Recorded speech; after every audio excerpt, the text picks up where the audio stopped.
Hadirin hadirat rahimakumullah.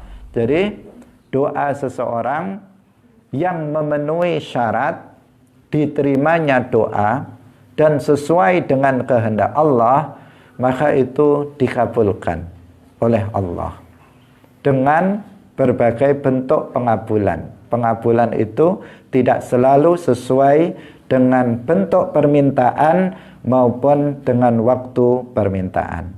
Bisa jadi bentuknya sama, waktunya beda. Bisa jadi bentuknya itu berbeda dari apa yang dimohon, dan bisa jadi terkabulnya itu diberikan nanti ketika seseorang itu di akhirat dalam bentuk pahala balasan yang menyenangkan nanti di akhirat. Salamullah alal hadi Rasulillah. Assalamualaikum warahmatullahi wabarakatuh. Alhamdulillahi rabbil alamin. Lahu ni'matu wa lahul fadlu wa lahul thana'ul hasan. Wassalawatullahil barrir rahim wal malaikatil muqarrabin ala sayyidina wa maulana Muhammadin wa ala alihi wa ashabihi tayyibin tahirin. Allahumma la sahla illa ma ja'altahu sahla wa anta taj'alul hazna idza syi'ta sahla. Allahumma arzuqna al-ikhlasa fi niyyati wal qawli wal amal. Wa ba'du. Ila nabiyil Mustafa sallallahu alaihi wasallam wa ikhwanihi minal anbiya'i wal mursalin wasyuhada'i was salihin, khususan ila sultanil awliya Syekh Abdul Qadir Al-Jilani wa Syekh Ahmad Ar-Rifa'i wa Syekh Bahauddin An-Naqsyabandi wa Syekhina Abdullah Al-Harari wa ila arwahi muassisi jam'iyyati Nahdlatul Ulama Syekh Muhammad Hashim Asy'ari wa Syekh Bisri Sansuri wa Syekh Abdul Wahhab Hasbuwah wa ila arwahi jami'i ahli al-qubur minal muslimin wal muslimat wal mu'minin wal mu'minat min masyariqil ardi ila magharibiha, khususan ila arwahi abaina wa ummahatina wa ajdadina wa jaddatina wa masyayikhina wa masyayikhi masyayikhina. Al-Fatihah. A'udzu billahi minasy syaithanir rajim. Bismillahirrahmanirrahim. Alhamdulillahi rabbil alamin. Ar-Rahmanir Rahim. Maliki yaumiddin. Iyyaka na'budu wa iyyaka nasta'in.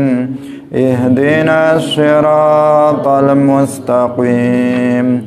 Siratal ladzina an'amta 'alaihim ghairil maghdubi 'alaihim waladdallin. Amin.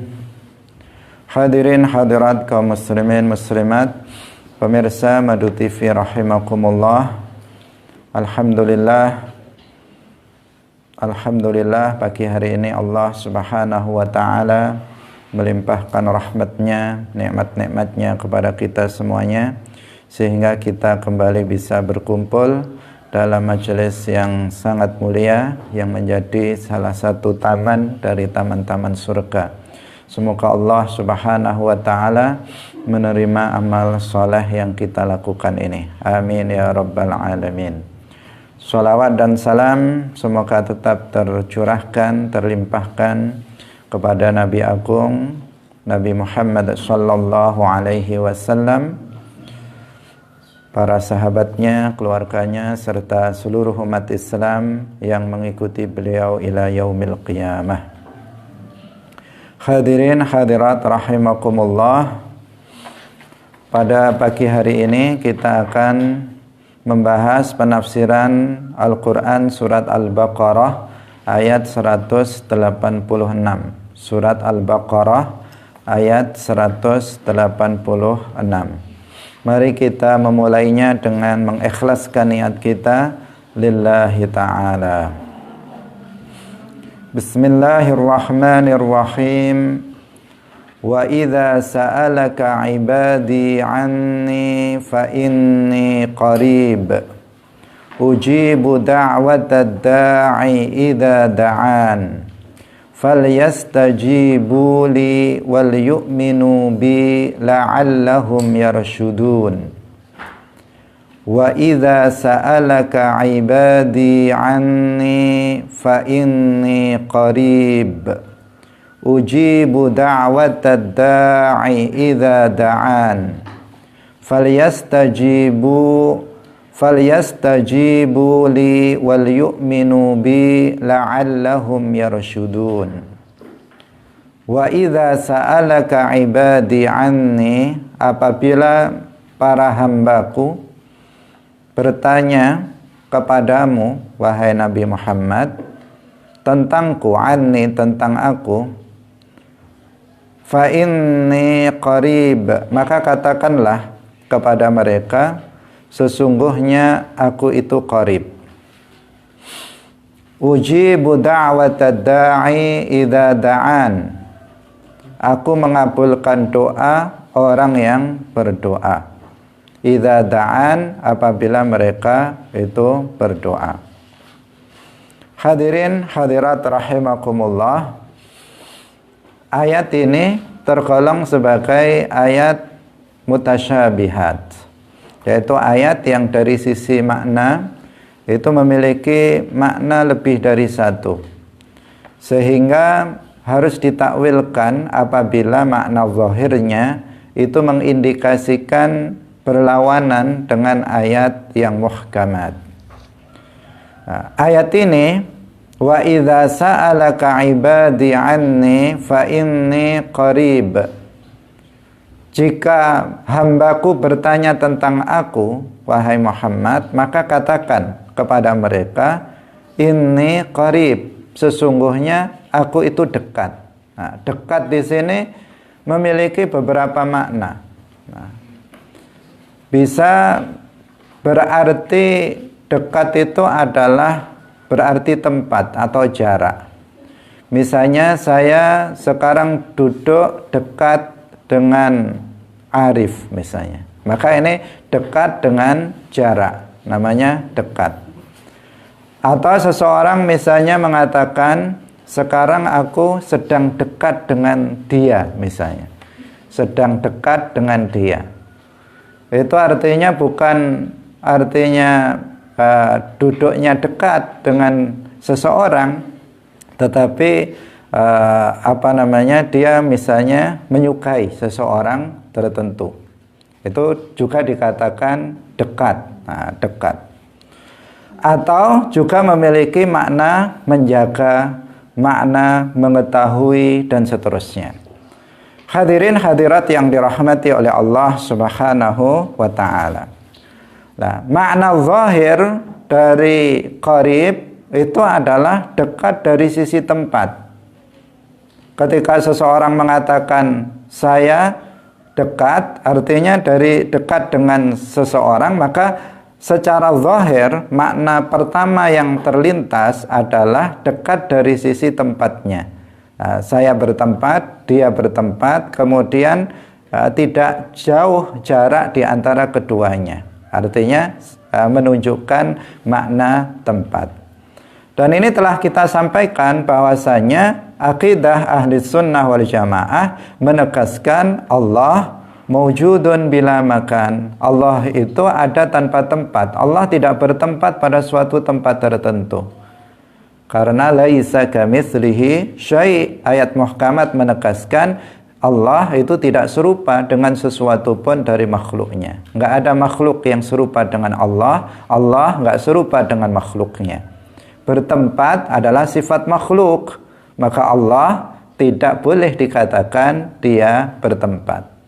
Dan Allah sudah ada sebelum terciptanya tempat, sebelum terciptanya langit, sebelum terciptanya bumi, sebelum terciptanya arasy, sebelum terciptanya tempat, Allah tanpa tempat-tempat itu.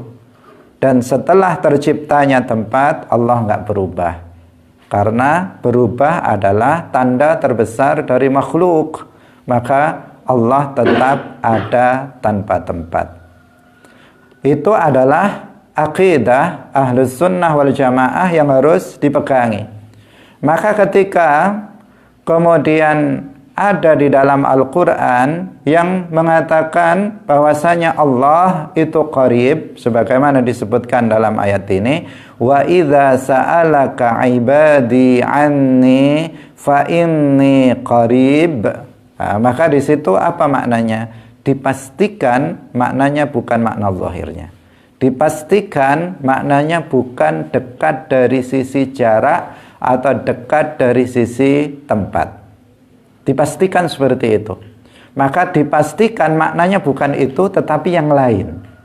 Nah, yang seperti ini namanya apa? Takwil. Kita tidak memaknainya dengan makna zahir, tetapi memaknainya dengan makna yang lain yang bukan makna zahir. Jika kita menentukan maknanya, namanya takwil tafsili. Jika kita tidak menentukan makna tertentu, maka namanya takwil ijmali, atau orang menyebutnya dengan istilah tafwid, menyerahkan maknanya kepada Allah Subhanahu wa taala, yang pasti dia bukan maknanya bukan makna berada pada dekat dari sisi tempat. Hadirin hadirat yang dirahmati oleh Allah Subhanahu wa taala. Jadi bagi Allah Subhanahu wa taala dekat dengan makhluknya secara jarak dan tempat, secara bersamaan, itu tidak bisa diterima oleh akal. Jika dikatakan bahwa Allah itu dekat dengan makhluk secara bersamaan, itu tidak bisa diterima dengan akal kita. Kenapa? Karena secara akal jika dikatakan bahwa dia dekat dengan manusia yang berada di bumi yang paling barat, maka berarti dia jauh dari orang yang berada di arah atau di bumi yang paling timur. Karena itu nggak mungkin Allah itu dekat dengan makhluknya dari sisi tempat atau jarak.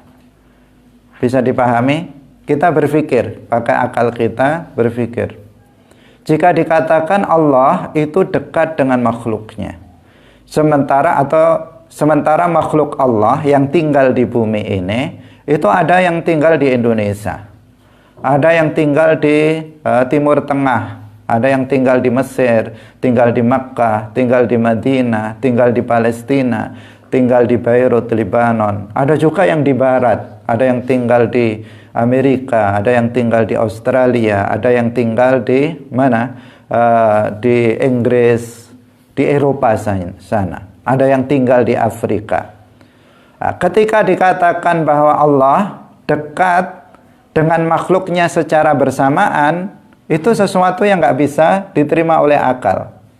Kenapa? Karena ketika dikatakan dia dekat dengan manusia yang ada di Indonesia, maka dia jauh dari manusia yang tinggal di Makkah sana.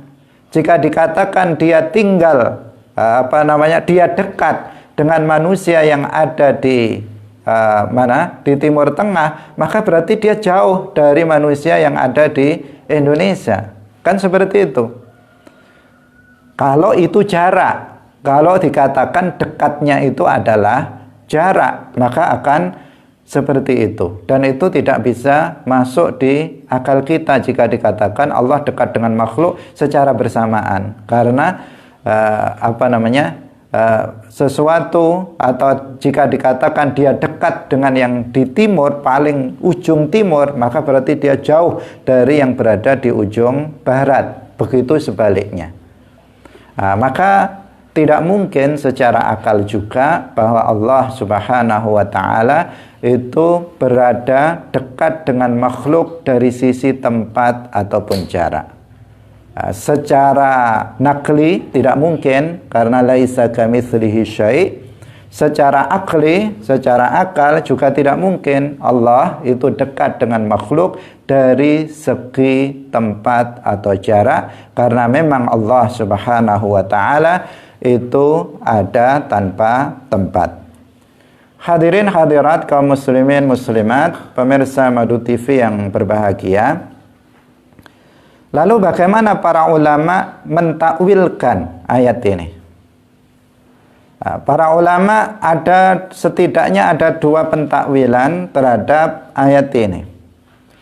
Sebagian para ulama mengatakan bahwa qarib dalam ayat ini itu artinya adalah qaribun bil ilmi wal ijabah. Qaribun bil ilmi wal ijabah. Artinya dekat dengan ilmu dan pengabulan Allah. Artinya Allah mengetahui dengan pasti, dan Allah akan dekat pengabulannya terhadap doa dia. Qaribun bil ilmi wal ijabah. Artinya dekat dengan ilmu dan pengabulan doa. Itu makna atau takwil pertama dari sebagian ulama. Sebagian ulama yang lain, ulama tafsir yang lain mentakwilkannya dengan qaribun bil ilmi wal hifzi. Qaribun bil ilmi wal hifzi, bahwasanya Allah itu dekat dengan ilmu dan penjagaan. Artinya Allah mengetahui para hambanya, dan Allah itu menjaga para hambanya. Itu yang dimaksud dengan bahwasanya Allah itu qarib. Allah qaribun artinya Allah mengetahui hambanya dan mengabulkan doa-doanya. Yang kedua, sebagian ulama mengatakan Allah itu dekat dengan hambanya, artinya Allah mengetahui para hambanya dan menjaga para hambanya. Itu makna dari fa inni qarib dalam ayat ini. Hadirin hadirat rahimakumullah. Sehingga kalau dimaknai ayat ini, wa idza sa'alaka ibadi anni fa inni qarib, kalau diterjemahkan dengan maknanya, maka apabila hamba-hambaku bertanya tentang aku, maka katakanlah wahai Muhammad kepada mereka. Katakanlah wahai Muhammad kepada mereka, sesungguhnya aku, yaitu Allah, mengetahui mereka dan mengabulkan doa mereka. Maka fa inni qarib artinya maka katakanlah kepada mereka wahai Muhammad bahwa sesungguhnya aku, yaitu Allah maksudnya, mengetahui mereka dan mengabulkan doa mereka. Itu maksudnya. Dan ini sesuai, selaras dengan rentetan ayat atau rentetan kalimat sebelumnya dalam ayat tersebut. Dalam lanjutan ayat itu dikatakan ujibu da'watad da'i idza da'an. Ini seakan-akan menafsirkan sebelumnya, menafsirkan fa inni qarib, sesungguhnya aku itu dekat. Apa yang dimaksud dekat di situ? Ujibu da'watad da'i idza da'an. Ujibu da'watad da'i idza da'an, aku mengabulkan doa orang yang berdoa apabila dia berdoa. Ujibu da'watad da'i idza da'an. Maka ini selaras dengan pentakwilan sebagian ulama tadi yang mengatakan bahwa qarib di situ adalah qaribun bil ilmi wal ijabah. Bahwasanya Allah Subhanahu wa taala mengetahui kondisi kita. Jadi kalau kita berdoa kepada Allah, itu meminta kepada Allah, yang sakit meminta kesembuhan, yang yang miskin minta rizki yang luas, yang banyak, yang yang bodoh minta ilmu kepada Allah Subhanahu wa taala, minta pemahaman terhadap ilmu-ilmu agama. Yang belum memiliki jodoh meminta kepada Allah agar segera mendapatkan jodoh. Yang banyak hutang berdoa kepada Allah meminta agar Allah bisa membayarkan hutang-hutangnya dan seterusnya. Allah Subhanahu wa taala mengetahui keadaan kita, seperti apa kita kondisinya. Allah tahu kalau seseorang itu sakit, kalau seseorang itu sedang kesulitan dalam ekonominya. Allah mengetahui kalau seseorang itu banyak hutangnya. Allah tahu kalau seseorang itu belum punya istri atau belum punya suami. Allah tahu. Allah mengetahuinya, dan apabila dia berdoa, maka Allah Subhanahu wa taala akan mengabulkan doanya. Hadirin hadirat rahimakumullah. Ini seperti dalam ayat yang lain, misalnya dalam surat Ghafir. Dalam surat Ghafir disebutkan ayat 60, wa qala rabbukum ud'uni astajib lakum. Dalam satu penafsiran dari para ulama bahwa Tuhan kalian berkata, berdoalah kepadaku, maka aku akan mengabulkan untuk kalian. Ini dalam sebuah penafsiran. Meskipun ada penafsiran yang lain, ud'uni, seperti yang kemarin kita telah bahas, bahwa kata da'a, yad'u, ada sebagian ulama yang menafsirkan di sini dengan makna ibadah, bukan makna doa. Ada yang menafsirkannya ud'uni, artinya berdoalah kamu kepadaku, niscaya aku akan mengabulkan untuk kalian.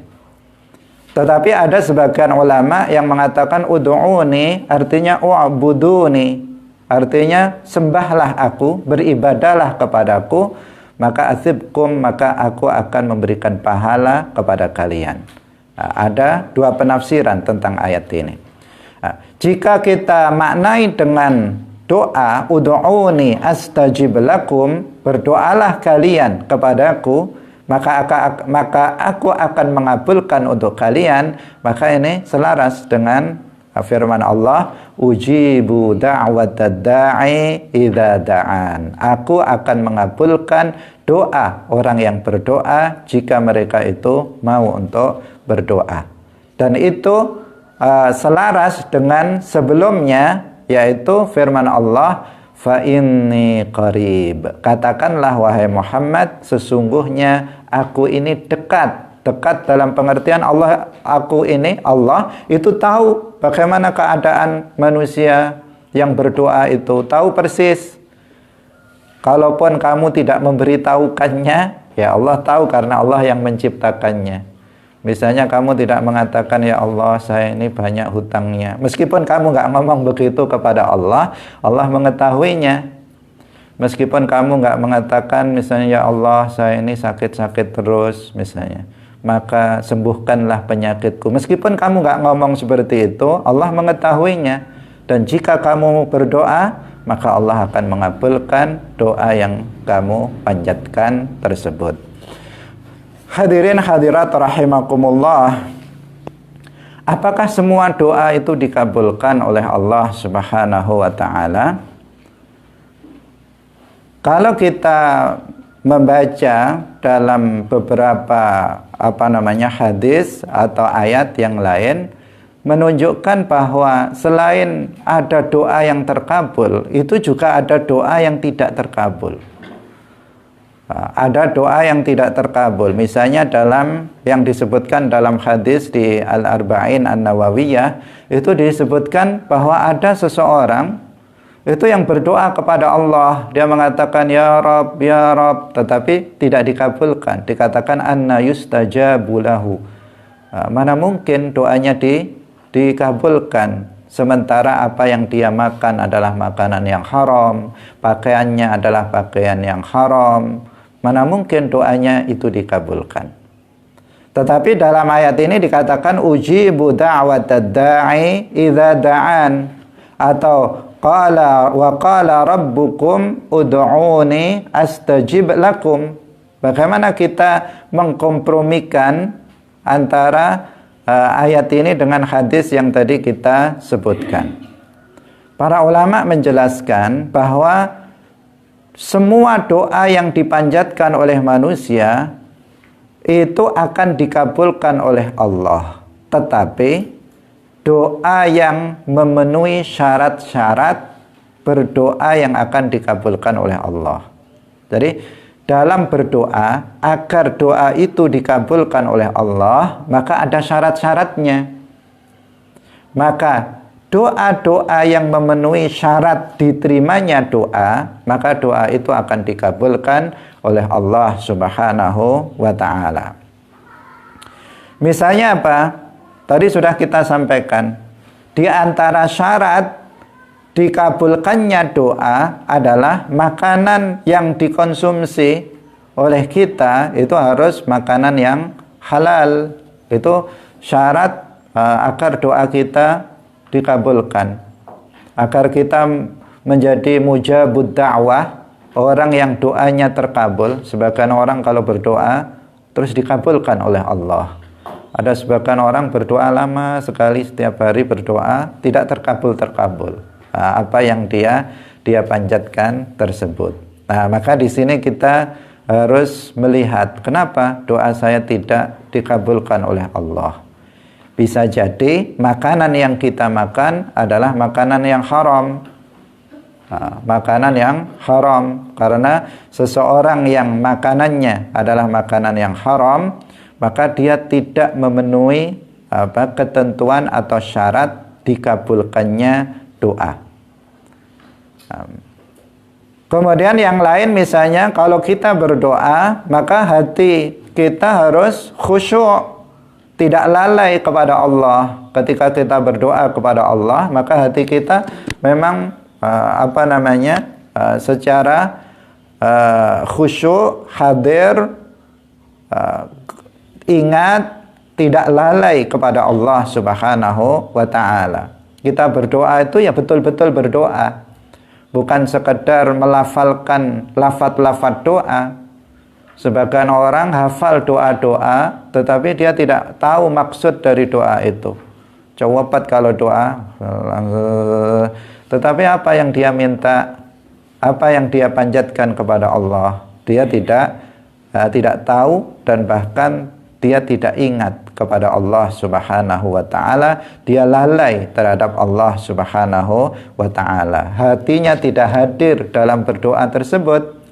Maka bagaimana dia kemudian bisa terkabul doa-doa yang dia panjatkan? Maka dalam doa itu ada adab-adab yang harus dijaga oleh seseorang, yang semestinya dijaga oleh seseorang agar doanya itu dikabulkan oleh Allah Subhanahu wa ta'ala. Ada aturan-aturan yang semestinya dipegangi oleh seseorang di dalam berdoa, dalam adab-adab. Sehingga ada dikatakan ada tempat-tempat yang mustajabah. Apabila kita berdoa di tempat itu, insya Allah, Allah akan mengabulkan. Ada waktu-waktu mustajab yang apabila seseorang berdoa di waktu itu, maka Allah akan mengabulkannya. Nah, itu menunjukkan bahwa memang doa yang memenuhi syarat diterimanya doa, maka Allah akan mengabulkannya. Ud'uni astajib lakum, ujibu da'watad da'i idza da'an. Nah, maksudnya adalah seperti itu. Hadirin hadirat yang dirahmati oleh Allah Subhanahu wa ta'ala. Atau maksudnya adalah, nah ini kita membahas tentang masalah doa ya. Jadi yang pertama, tadi kita pembahasannya apa? Kita agar berpikirnya bisa runtut. Kita sedang membahas tentang masalah ini, ujibu da'watad da'i idza da'an. Yang secara zahir maknanya apa? Bahwa semua doa yang dipanjatkan oleh manusia itu akan terkabul. Maknanya bagaimana ini? Yang pertama tadi sudah kita jelaskan bahwa maknanya adalah doa yang memenuhi syarat-syarat diterimanya doa itu akan terkabul. Itu yang pertama maknanya. Makna yang kedua, bahwa doa yang sesuai dengan masyiatullah yang azali, maka itu akan dikabulkan oleh Allah.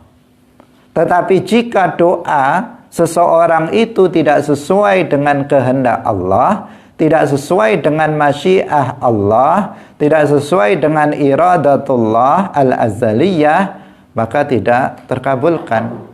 Karena sudah kita sampaikan di awal bahwasanya takdir Allah, masyiatullah, kehendak Allah la tataghayyar. Kehendak Allah itu tidak bisa berubah. Tidak bisa berubah dengan sedekah, tidak bisa berubah dengan silaturahim, juga termasuk tidak bisa berubah dengan doa. Tidak bisa berubah dengan doa.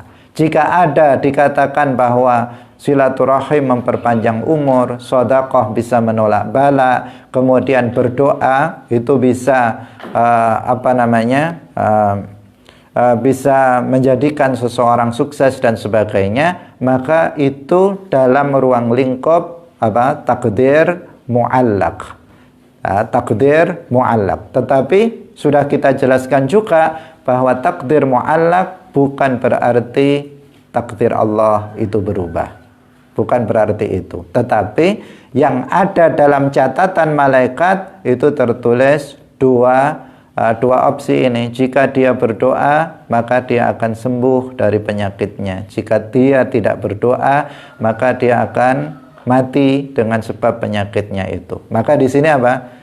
Di sini malaikat nggak tahu apakah dia doa atau tidak, maka dia menunggu. Sementara Allah sudah tentukan apakah dia berdoa ataukah tidak, apakah dia sembuh ataukah tidak. Semuanya sudah ditentukan oleh Allah dan tidak berubah.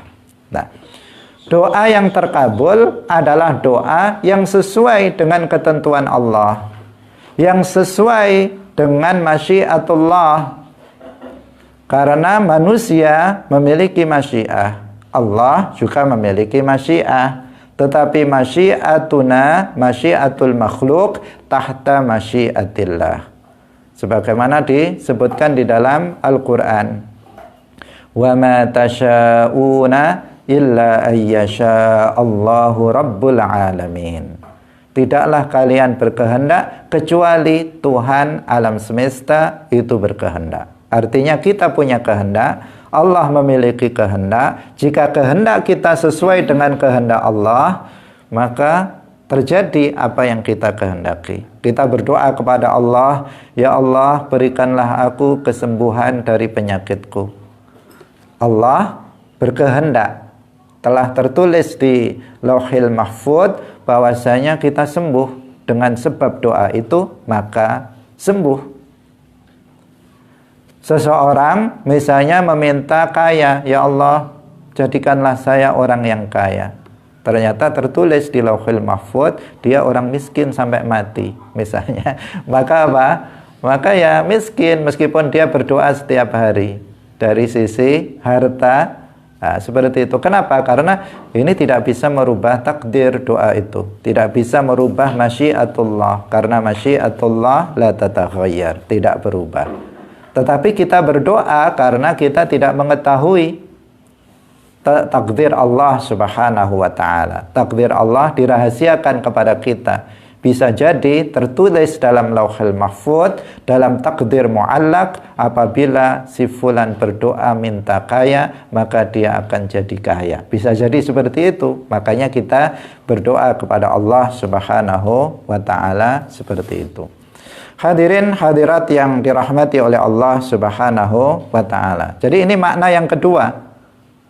Maksud dari jika hambaku berdoa atau aku itu akan mengabulkan doa seseorang yang berdoa. Maksudnya yang pertama apa? Jika doa itu memenuhi syarat-syarat diterimanya doa.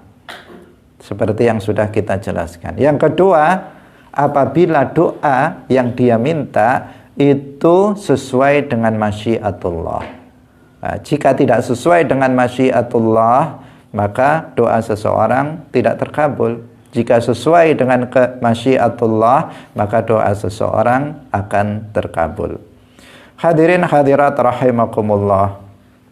Rasulullah pernah berdoa meminta 4 perkara. Rasulullah pernah berdoa meminta 4 perkara dalam satu riwayat. 3 permohonan, 3 doa Nabi dikabulkan oleh Allah. Yang 1 tidak dikabulkan oleh Allah Subhanahu wa ta'ala. Itu menunjukkan apa? Menunjukkan bahwa doa tidak bisa merubah takdir. Seandainya takdir itu bisa berubah dengan doa, maka akan berubah untuk makhluk yang termulia, Rasulullah, Habibullah, Nabi Muhammad sallallahu alaihi wasallam. Tetapi karena doa itu tidak merubah takdir, tidak merubah masyiatullah, Rasulullah pernah berdoa meminta 4 hal. 3 dikabulkan, 1 tidak dikabulkan. Itu menunjukkan bahwa doa seseorang itu tidak merubah takdir Allah, tidak merubah masyiatullah. Jika doa seseorang sesuai dengan masyiatullah, maka doa itu akan terkabul. Jika doa seseorang tidak sesuai dengan masyiatullah, maka doa tersebut tidak akan terkabul. Hadirin hadirat rahimakumullah, semoga ini bisa kita fahami masalah ini. Karena sebagian orang kemudian dia tidak mau berdoa sama sekali. Dia tidak mau berdoa sama sekali. Alasannya ya kalau sudah ditakdirkan, ya ditakdirkan kaya kan kaya. Kalau sudah ditakdirkan sembuh ya sembuh. Nggak usah berdoa. Nah, itu keliru. Kenapa? Meskipun doa tidak merubah takdir, tetapi bisa jadi ini adalah bagian atau itu adalah bagian dari takdir mu'allaq. Yang tertulis di sana, jika seseorang berdoa maka akan terkabul apa yang dia inginkan. Yang kedua, dengan kita berdoa maka kita akan mendapatkan pahala dari Allah Subhanahu wa ta'ala. Meskipun doa yang kita panjatkan itu tidak terkabul, tetapi kita akan mendapatkan pahala. Kenapa? Karena berdoa adalah perintah Allah. Ud'uni astajib lakum. Barang siapa yang menjalankan perintah Allah, maka dia akan mendapatkan pahalanya. Berdoa sebanyak-banyaknya. Berdoa sebanyak-banyaknya. Setiap kali dia berdoa lillahi ta'ala, maka dia akan mendapatkan pahalanya, meskipun belum tentu apa yang dia minta itu terkabul sesuai dengan apa yang diinginkannya. Hadirin hadirat yang dirahmati oleh Allah Subhanahu wa ta'ala. Kita telah katakan tadi di awal bahwasanya doa yang dikabulkan oleh Allah Subhanahu wa ta'ala adalah doa yang memenuhi syarat-syarat dikabulkannya doa. Kalau ada seseorang berdoa memenuhi ketentuan, syarat-syarat dikabulkannya berdoa. Misalnya dia sudah berdoa, makanan yang dia makan makanan yang halal, pakaiannya yang halal, sudah semuanya bersih. Kemudian dia berdoa dengan tadarru', berdoa dengan khusyuk, dengan dengan tazallul, yang betul-betul dia meminta kepada Allah Subhanahu wa ta'ala. Bahkan dia berdoa di waktu yang mustajab, di tempat yang mustajab. Dia sudah memenuhi syarat-syarat kabul. Tetapi terkadang seseorang mengatakan, kok belum terkabul ya? Katanya terkabul, tetapi kok nggak terkabul juga. Seseorang beranggapan bahwa itu tidak terkabul. Maka jawabannya itu terkabul. Karena maksud dari terkabulnya doa tidak selalu sesuai dengan apa yang kita inginkan, dan tidak selalu sesuai dengan waktu yang kita inginkan. Hadirin hadirat rahimakumullah. Rinciannya seperti ini. Kalau seseorang berdoa dengan memenuhi ketentuan-ketentuan diterimanya doa, maka ada kalanya dikabulkan sesuai dengan permohonan, baik jenisnya maupun waktunya. Persis. Misalnya dia mengatakan, ya Allah, berikanlah aku lulus dalam ujian tahun ini misalnya. Maka kemudian dikabulkan oleh Allah, dia lulus dalam ujian tahun ini. Persis yang diminta dengan waktunya itu persis. Ada kalanya seperti itu. Ini orang yang menyebutkan ini, orang sering menyebut yang ini apa? Ini cospleng ini doanya. Langsung sesuai dengan apa? Sesuai dengan permintaan, baik jenis maupun waktunya tepat sesuai dengan apa yang dia minta. Ini yang pertama memang bisa jadi seperti itu. Yang kedua, doa itu dikabulkan sesuai dengan jenis permohonannya, tetapi waktunya diakhirkan dari waktu yang dia mohon. Jadi dia minta sesuatu sekarang, tetapi sesuatu itu dikabulkan oleh Allah besok, baru terjadi apa yang dia minta, atau tahun depan, atau 2 tahun yang akan datang, baru dikabulkan oleh Allah dari doa yang dia panjatkan pada tahun ini. Itu ada yang seperti itu. Dia berdoa untuk lulus, tetapi nggak lulus. Ternyata tahun depan dia lulus. Itu adalah doa dia yang dia panjatkan pada tahun ini dikabulkan oleh Allah sesuai dengan jenis permintaannya, tetapi pengabulannya adalah pada waktu yang tidak sesuai dengan permohonan dia, karena hikmah-hikmah tertentu yang Allah lebih mengetahuinya.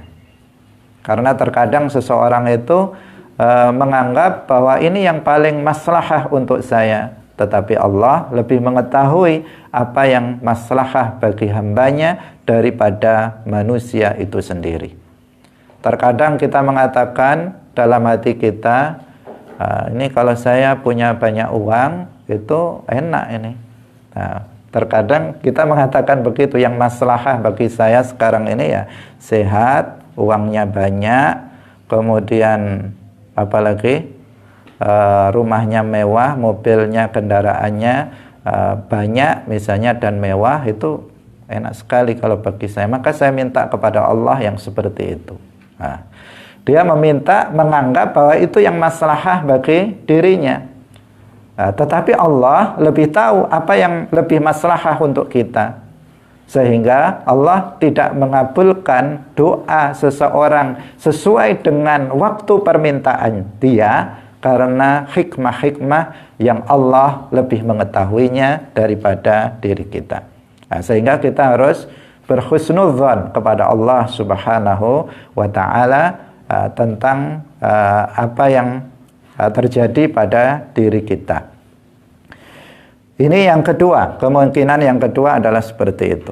Kemudian yang ketiga, dikabulkan dalam bentuk yang lain. Dikabulkan dalam bentuk yang lain, yang itu lebih maslahah bagi orang tersebut, bagi orang yang berdoa. Karena kita tadi katakan Allah Subhanahu wa ta'ala itu mengetahui sesuatu yang lebih maslahah bagi kita daripada kita sendiri. Kita meminta A, ternyata Allah memberi B, karena B itu lebih maslahah untuk kita daripada A. Dalam pikiran kita, kaya itu enak, kaya itu maslahah untuk kita. Tetapi Allah lebih mengetahui bahwasanya yang maslahah untuk kita adalah miskin. Karena jika kita kaya, maka kita akan berfoya-foya, kita akan melakukan maksiat, kita akan melakukan keburukan-keburukan. Maka Allah jadikan kita miskin, sehingga kita tidak melakukan berbagai macam kemaksiatan. Allah lebih tahu tentang hal itu daripada kita sendiri.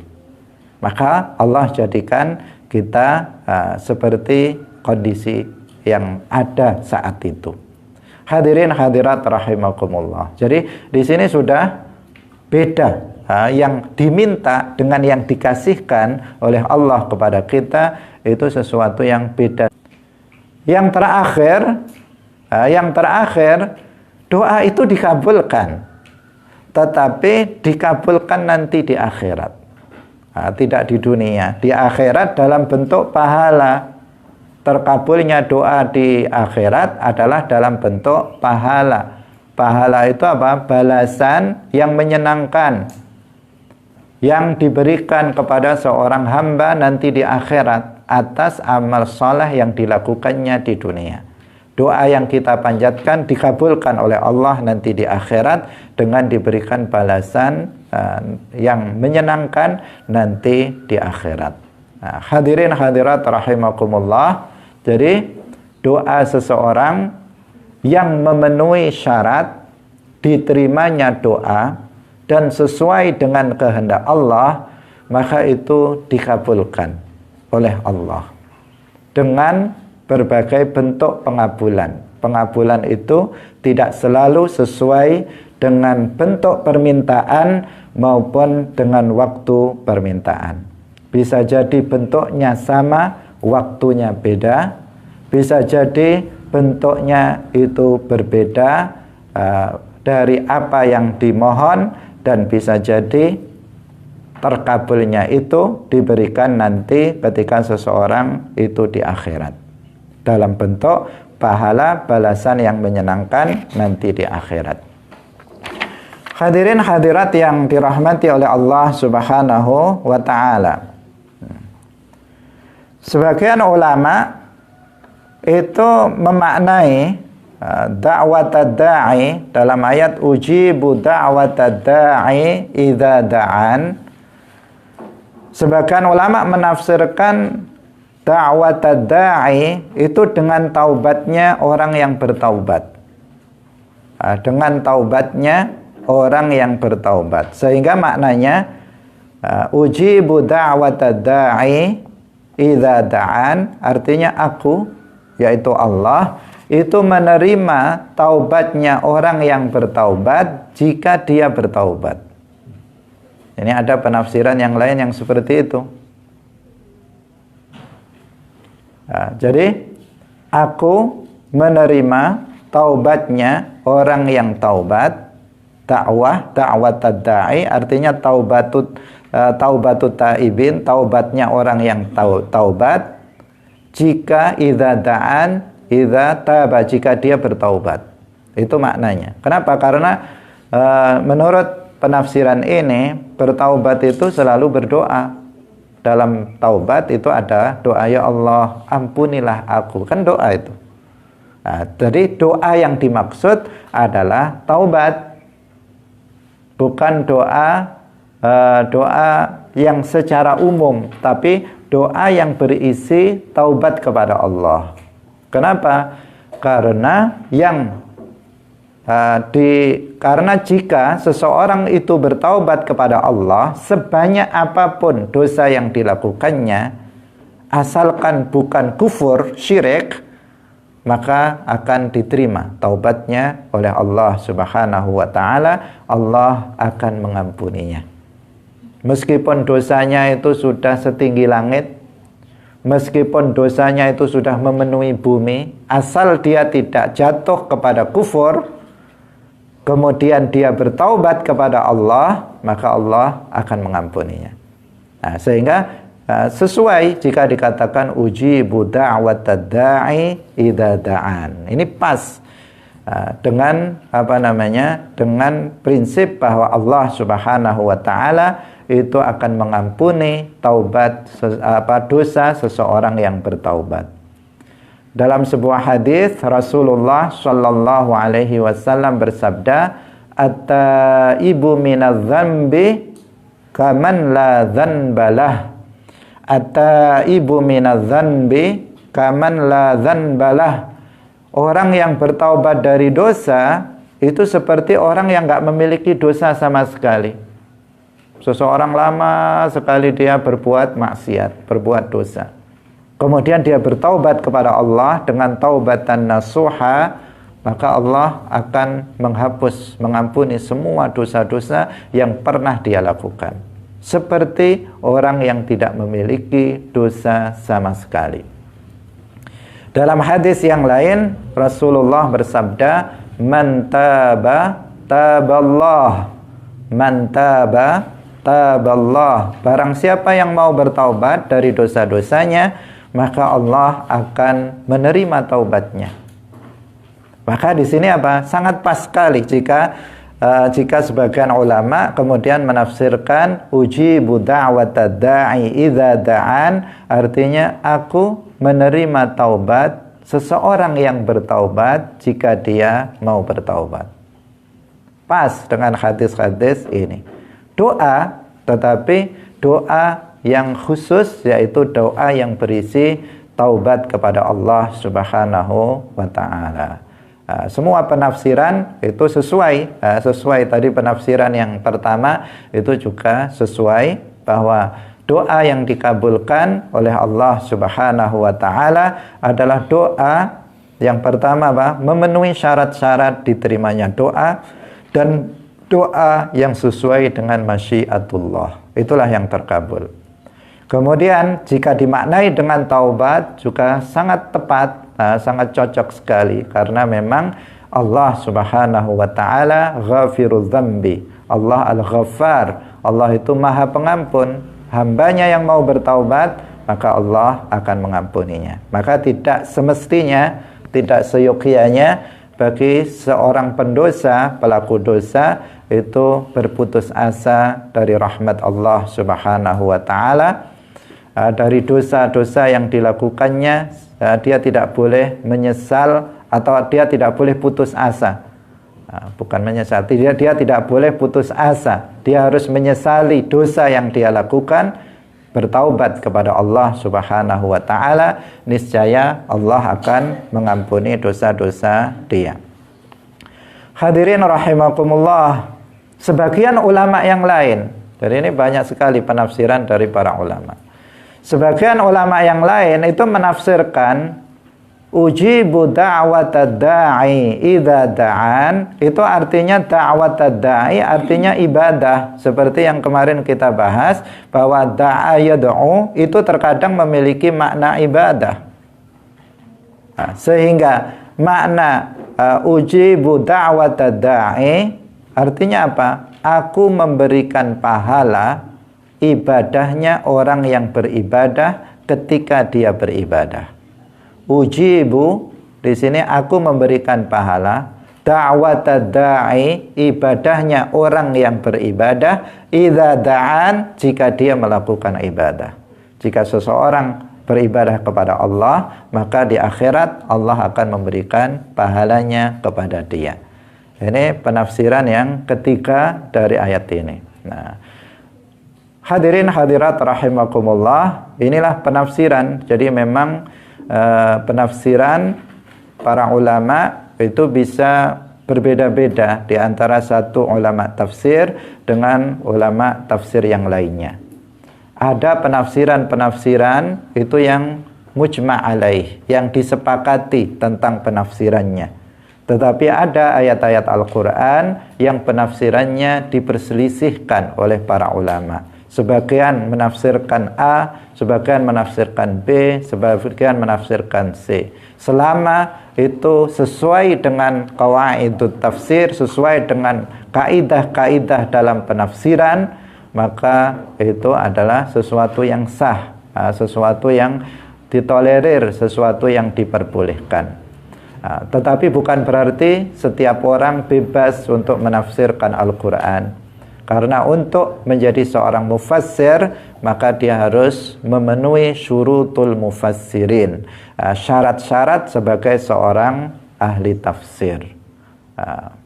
Jika al-mufassirun, ahli tafsir yang memang mereka memenuhi kriteria sebagai seorang mufassir, kemudian mereka memiliki perbedaan dalam penafsiran, maka itu sesuatu yang memang ditolerir dalam agama. Tetapi jika ada orang jahil, bahasa Arab aja nggak bisa, dia nggak tahu tentang asbabun nuzul, tidak tahu tentang nasikh mansukh dan sebagainya, nggak tahu hadis, tiba-tiba dia menafsirkan Al-Quran dengan pendapatnya sendiri, maka siap-siap dia akan diazab di dalam neraka. Nah, sesuai dengan hadis dari Rasulullah sallallahu alaihi wasallam, man qala fil Qur'ani bi ra'yihi falyatabawwa maq'adahu minan nar. Barang siapa yang berkata tentang Al-Qur'an dengan pendapatnya sendiri, maka silahkan dia mengambil tempat duduknya di neraka. Artinya dia akan mendapatkan ancaman azab nanti di akhirat di dalam neraka. Hadirin rahimakumullah, demikian pengajian kita pada pagi hari ini. Semoga bermanfaat bagi kita semuanya. Barakallahu fikum, wallahul muwaffiq ila aqwamit thariq. Wassalamualaikum warahmatullahi wabarakatuh. Salamullah ala al-hadi Rasulillah.